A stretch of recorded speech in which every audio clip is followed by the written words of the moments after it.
എടി, ഇവനെ കൊണ്ടാണോ നിന്നെ കെട്ടിക്കുന്നത്? നിന്റെ കാര്യം കട്ടപ്പൊഹ. ഇതാരാന്നറിയാം നിനക്ക്? എൻഗേജ്മെന്റ് കഴിഞ്ഞ പിറ്റേന്ന് ഭാവി വരന്റെ ഫോട്ടോ കാണിച്ചു കൊടുത്തപ്പോഴാണ് ജാസ്മിന്റെ ഈ ചോദ്യം. എന്റെ ഉള്ളിലൊരു ആന്തലുണ്ടായി. പഠിച്ചോനെ, പെട്ടോ?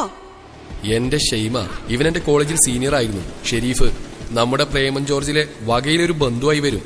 അതാ സ്വഭാവം. ദൈവമേ, വല്ല ടീച്ചർമാരെയും പ്രേമിച്ചോ? ഞാൻ അവന്റെ മുഖത്തേക്ക് നോക്കി. അല്ല മോളെ, കട്ടക്കലിപ്പൻ. എല്ലാവർക്കും പേടിയാ. ഒന്ന് പറഞ്ഞ് രണ്ടിനടി വീഴും. നന്നായി പഠിക്കുമായിരുന്നു. അതുകൊണ്ട് എന്തൊക്കെയായാലും അധ്യാപകർ മൈൻഡ് ചെയ്യൂല. പെൺകുട്ടികൾക്ക് വലിയ ഇഷ്ടായിരുന്നു. പക്ഷെ പേടി കാരണം എല്ലാവരുടെ മനസ്സിൽ തന്നെ ജീവിച്ചു മരിച്ചു. അവൻ പറഞ്ഞത് കേട്ടപ്പോൾ എന്റെ മുഖത്ത് അറിയാതെ ഒരു ചിരി വന്നു. കലിപ്പന്മാരമ്മക്ക് പണ്ടേ മുഹബത്താ. ഞാനൊരു ഡിഗ്രി 2ാം വർഷ വിദ്യാർത്ഥിനിയാണ്. 2 ആഴ്ച മുമ്പാണ് ഉപ്പ ഈ കല്യാണക്കാരൻ കൊണ്ടുവന്നത്. സാധാരണ പോലെ എല്ലാം ഉറക്കു നടന്നു. വിവാഹവും തീരുമാനിച്ചു. പയ്യന്റെ ഫോട്ടോ ഉറ്റ കൂട്ടുകാരി ജംഷിയുടെ കെട്ടിയോനെ കാണിച്ചപ്പോഴാണ് ഈ കഥ അറിഞ്ഞത്. അപ്പോ അത് ചിരിച്ചു തള്ളിയെങ്കിലും ഉള്ളിലൊരു ആദി തോന്നി. പണി പാളിയോ? പയ്യൻ നാട്ടിലെ ഒരു പ്രമുഖ കമ്പനി കീഴിൽ എഞ്ചിനീയറായി വർക്ക് ചെയ്യുന്നു. ഒറ്റമകൻ എന്നൊക്കെ പറഞ്ഞ് ബ്രോക്കർ വന്നപ്പോ വല്ലാണ്ട് മൈൻഡ് ചെയ്തില്ല. ഭയങ്കര പഠിപ്പിസ്റ്റാണെന്ന് കേട്ടപ്പോ ഒരയഞ്ഞ ഷർട്ടും പാന്റും ടക്കിൻ ചെയ്ത വട്ടക്കണ്ണട വെച്ച തോളിലൊരു ബാഗ് തൂക്കിയ ബാംഗ്ലൂർ ഡേയ്സിലെ കുട്ടനെയാണ് ഓർമ്മ വന്നത്. പക്ഷെ കാറിൽ നിന്നിറങ്ങിയ ആളെ കണ്ടപ്പോ അതുവരെ എനിക്ക് കല്യാണം വേണ്ടായേ, ഞാൻ നല്ല കുട്ടിയായിക്കോളാമേ എന്ന് പറഞ്ഞ് നിലവിളിച്ചിരുന്ന ഞാൻ പെട്ടെന്ന് കാലുമാറി. ഒരു ബ്ലാക്ക് ടീഷർട്ടും ബ്ലൂ ജീൻസും അലസമായി കോതിയിട്ട സ്റ്റൈലൻ മുടിയും പോരാത്തതിന് ക്ലീൻ ഷേവ് ചെയ്ത താടിയിലൊരു ചെറിയ കുഴിയും. അവിടെ നിന്ന് തന്നെ ഞാൻ സൂം ചെയ്തെടുത്തിരുന്നു. പേരും പഠിക്കുന്ന വിഷയവും ക്ലാസ്സും ഒക്കെ ചോദിച്ച് മൂപ്പരങ്ങ് പോയി. കണ്ട ഹിന്ദി സീരിയലൊക്കെ കണ്ട് അടിപൊളി പയ്യന്മാരെ മനസ്സിൽ പൂജിച്ചിരുന്ന എനിക്ക് ഇത് 100% ഓക്കെ ആയിരുന്നതിനാൽ പിന്നെ എനിക്ക് കൂടുതൽ അറിയണമെന്ന് തോന്നിയില്ല. നിശ്ചയം കഴിഞ്ഞെങ്കിലും അവൻ ഇന്നേ വരെ എനിക്ക് കോൾ ചെയ്യേ മെസ്സേജ് അയക്കേ ഒന്നും ചെയ്തിട്ടില്ല. അതൊരു പ്രശ്നമായി തോന്നിയിട്ടുമില്ലായിരുന്നു. പക്ഷേ ഇന്ന് ജാസിം പറഞ്ഞു കേട്ടപ്പോ ഉള്ളിലൊരു പേടി തോന്നി. പിറ്റേന്ന് കോളേജ് കഴിഞ്ഞു വന്നിരിക്കുമ്പോഴാണ് അവരുടെ ഉമ്മ എനിക്ക് കോൾ ചെയ്തത്. അവരൊരുപാട് സംസാരിച്ചു. ഒരു പാവ ഉമ്മയാണ്. ഉപ്പയും അതെ. ഫോൺ വെക്കുന്നതിന് മുമ്പേ അവര് പറഞ്ഞു, പിന്നെ മോളെ, നമ്മുടെ ചെറിയ അധികം സംസാരിക്കാത്ത ടൈപ്പാണ്. വീട്ടിലിരിക്കത്തേയില്ല. ഫുൾ ടൈം ഫ്രണ്ട്സാണ് ലോകം. അവർക്ക് വേണ്ടി അടിയും പിടിയും. നാട്ടിൽ എന്തേലും പ്രശ്നം കണ്ടാ പരിഹരിക്കാൻ പോക്കും. എപ്പോഴും വാലിന് തീ പിടിച്ച മാതിരിയാണ് നടത്തം. മോള് വേണം ഇനി അവനെ ശരിയാക്കാൻ. അവന്റെ വാശിയൊക്കെ മോള് വന്നാ കുറക്കാൻ പറ്റും. അതുവരെ ആരാ ഈ ചെറിയെന്ന് ആലോചിച്ച് നിന്നിരുന്ന എനിക്ക് അവസാന ഡയലോഗ് കേട്ടപ്പോ തന്നെ സംഗതി മനസ്സിലായി. അങ്ങനെ എന്റെ കാര്യത്തിലൊരു തീരുമാനമായി. ദിവസങ്ങൾ അതിന്റെ വഴിക്ക് നീങ്ങി. ആദ്യ കൂട്ടിക്കൊണ്ട് വിവാഹദിനവും അടുത്തെത്തി. അങ്ങനെ കല്യാണത്തലേന്ന് മെഹന്തിയും അണിഞ്ഞ് കൂട്ടുകാരോടൊപ്പം ഇരിക്കുന്നതിനിടയിലാണ് ഉപ്പ വന്നത്. എന്നാ ഷെയ്മ ഫോണ്? ആരാണെന്ന് ചോദിക്കും മുന്നേ ഉപ്പ സ്ഥലം വിട്ടു കഴിഞ്ഞിരുന്നു. കയ്യിൽ മെഹന്തി ആയിരുന്നതിനാൽ ജംഷിയാണ് ഫോൺ ചെവിയിൽ വെച്ച് തന്നത്. ഹലോ, അസ്സലാമു അലൈക്കും. ഇത് ഞാനാണ്, ഷെരീഫ്. കയ്യും കാലും വിറക്കുവാണോ അതോ തല ചുറ്റുവാണോ എന്ന് അറിയില്ലായിരുന്നു. തൊണ്ട വരണ്ടുപോയി.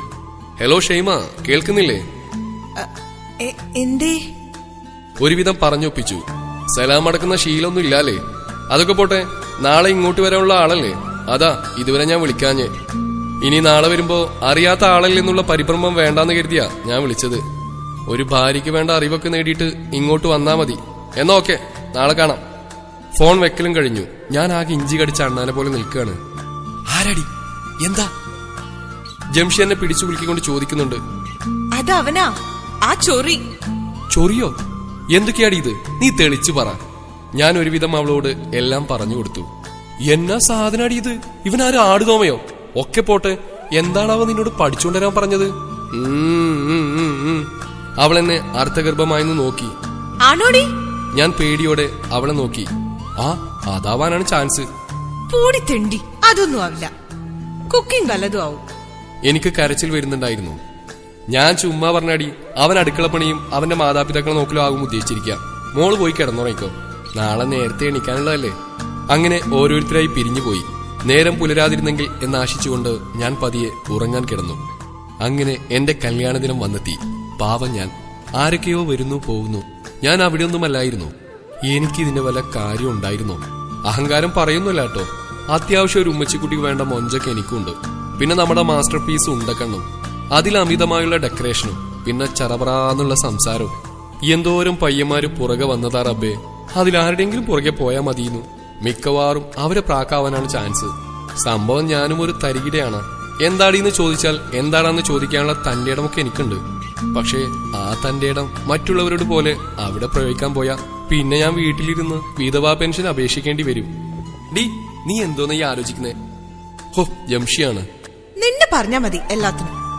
എന്നെയോ? ഞാനെന്താ ചെയ്തേ? അവൾ അന്തം വിട്ട് ചോദിച്ചു. എടി, അന്ന് കോളേജിൽ കരാട്ടെ ക്ലാസ് ഉണ്ടായിട്ട് നീയല്ലേ എന്നെ അതിൽ ചേരാൻ സമ്മതിക്കാഞ്ഞേ? അന്നത് പഠിച്ചിരുന്നെങ്കിൽ ഇന്ന് കാര്യത്തിൽ പെട്ടേനെ. എന്റെ പരാതി കേട്ടിട്ട് അവൾ ചിരിക്കുകയാണ് ചെയ്ത്. നാളെ നേരം വെളുത്തിട്ടും ഇത് തന്നെ പറയണം കേട്ടോ, വാക്ക് മാറ്റരുതേ. അവൾ ചിരിച്ചുകൊണ്ട് പോയി. അല്പം കഴിഞ്ഞപ്പോൾ ആരോ പറഞ്ഞു പയ്യൻ വന്നെന്ന്. അങ്ങനെ കുറച്ചു സമയം കൊണ്ട് നിക്കാഹും കഴിഞ്ഞു. മഹർ കെട്ടാൻ വേണ്ടി അവൻ വന്നപ്പോൾ എന്നെ ആരൊക്കെ ചേർന്ന് പിടിച്ചുകൊണ്ടുപോയി. അറുക്കാൻ കൊണ്ടുപോകുന്ന ആടിനെ പോലെ ഞാനും. മഹർ കെട്ടിക്കഴിഞ്ഞ് തലയുയർത്തിയപ്പോ നേരെ നോക്കിയത് അവന്റെ മുഖത്തേക്ക്. പടച്ചോനെ, പഹയന് മുടിഞ്ഞ മൊഞ്ചാണല്ലോ.